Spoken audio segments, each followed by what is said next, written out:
এই শাকটার নাম হলো শুশুনি শাক। গ্রাম বাংলার অতি পরিচিত একটি শাক, যা চাষ করতে হয় না। যত্রতত্র একা একাই বীজ ও শিকড় পড়ে এই শাকের জন্ম হয়।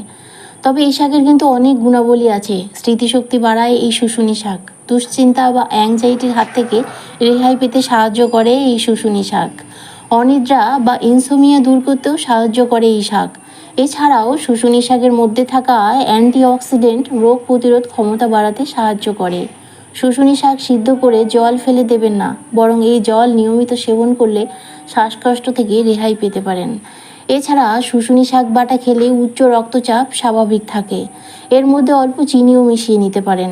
এছাড়া ত্বকের সমস্যা থেকে রেহাই পেতে সাহায্য করে শুশুনি শাক। মাইগ্রেন কমাতে সাহায্য করে এই শাক। এই শাকের কিন্তু অনেক গুণাবলী, সুতরাং আজকে থেকেই খাওয়া শুরু করুন।